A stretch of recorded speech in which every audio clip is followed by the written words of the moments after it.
Hi, I'm Ian Nethercott, Supply Chain Director at ProBrand, and I spend £35 million on IT products every year. So this week I'm going to give you yet more insider information directly from the IT supply chain, and this week we're going to talk about 5G. So not just what it is, but more importantly what it means to you as IT buyers as well.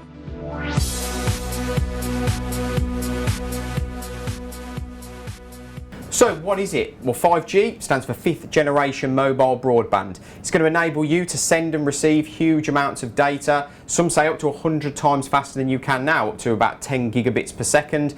It's going to be far cheaper, it's going to reduce time, it's going to be far more efficient than the current 4G standards. It's going to drastically improve performance in things like IoT, video games, drones, movie streaming, smart motorways, driverless cars, all those cool things we're all hearing about now. I was just at an event literally the other week. I found out that China are building a highway purely for driverless vehicles that's all going to be run on a 5G infrastructure. So it's out there, trust me. So it's going to completely change the world.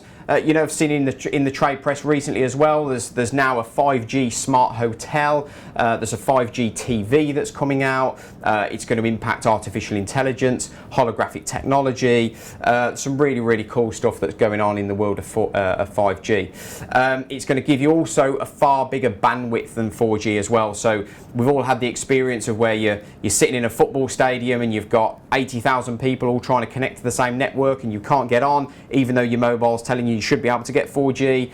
With 5G, you're not going to have a problem with that. It's got far bigger bandwidth, and everybody's going to be able to kind of seamlessly connect to that network. So I guess when you're asking is, when's it going to be available? So it's starting to be rolled out right now in a lot of the key cities in the UK. So there's Cardiff, Edinburgh, Belfast, London, Manchester, and my hometown Birmingham, so that's fantastic for me. So it might be a couple of years away though until it's obviously further widespread out there in the UK, maybe 2-3 years until that gets fully rolled out. So for you IT buyers, what effects is that going to have in the procurement market? Well, actually, there's some really interesting things. There's some development in 5G connected sensors.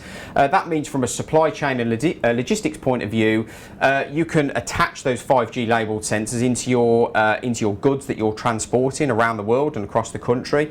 It means you can fully track them. You can even do things like measure, temperature and humidity of those shipments, if that's a sensitive part of your management of logistics as well. So there's really interesting things there that 5G can help. Look at something like warehousing, for example. You can have 5G sensors in your rack space within your warehouse. It can help you monitor stock more efficiently and send back that data really quickly. So from a digital perspective, it's going to really impact the whole supply chain. So will you need a new phone? Well, the answer is absolutely. You've got to have a 5G enabled device to be able to connect to a 5G network. So 5G devices, there are a small selection that's available right now. They're only currently available directly through the networks though. So Samsung are clearly leading the way with that. They've got the S10 5G device that's available for pre-order right now. It's going to go out to the networks first. It's going to be probably towards the end of the year until it starts to be available directly through the IT channel. But watch that space. There's going to be more and more devices clearly that are going to come, but you will absolutely need to upgrade.